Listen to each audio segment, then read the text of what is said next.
Okay, guys. Alright, I'm gonna do...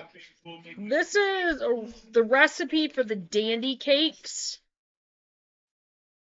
they talked about in the spring foraging thing I just read. So, here we go. Here's the ingredients. 1 cup of tender young dandelion petals, just the yellow and white parts, no green bits. 1 cup of whole wheat flour, 1 cup of buckwheat flour, 1 cup of old-fashioned rolled oats, and that don't use the nasty quick oats, the ones that are like really processed and gross. Don't use those. Oh, I'm sorry, that wasn't 1 cup. That was 1/4 cup of the old-fashioned rolled oats. I'm sorry. 2 teaspoons of baking powder. Much better if it's homemade. And one of these days I will put that recipe up here. Doug and Stacy did that video, and I'm going to go ahead and pull that up. I want to put that in my recipe book. Yeah, anyway, so I am going to add that to my book, my recipe book for Faith. Right now. Okay, so 2 teaspoons of baking powder, again, better if it's homemade. 1/2 teaspoon of baking soda, 1/2 teaspoon of sea salt, and I would highly recommend making it the Redmond's real salt if you can get it. The pink Himalayan salt is good. Perhaps, but there was some truth in what 2 cups of buttermilk.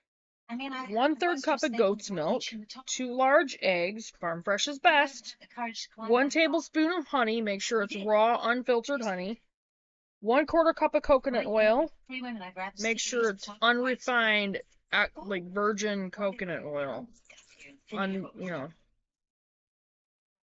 don't want it refined, grapeseed oil for the pan, maple or birch syrup for serving. Okay, here we go. The instructions. In a large bowl, whisk together the dandelion petals, flowers, oats, baking powder, baking soda, and salt. In a separate bowl, whisk together the buttermilk, goat's milk, eggs, honey, and coconut oil. Add the wet ingredients to the dry ingredients and fold together until just combined. Coat a large, well-seasoned cast iron skillet with a thin layer of grapeseed oil and heat over medium heat. When the pan is hot, pour about 1/3 cup of the batter into the pan for each cake. Cook until bubbles begin to form on the surface and the edges start to turn golden. Flip and cook until the bottoms are golden. Transfer the pancakes to plates and serve hot with syrup or rhubarb sauce. Note, if you harvest the yellow petals of dandelions within a week of their first opening in the spring, they are deliciously sweet all on their own. And that was recipe for dandy cakes. And tonight I will do a video covering Faith First businesses and what I'm planning on doing. So I will see you guys in the next video. And remember, guys, do your research. And I will see you guys in a bit. Bye, guys.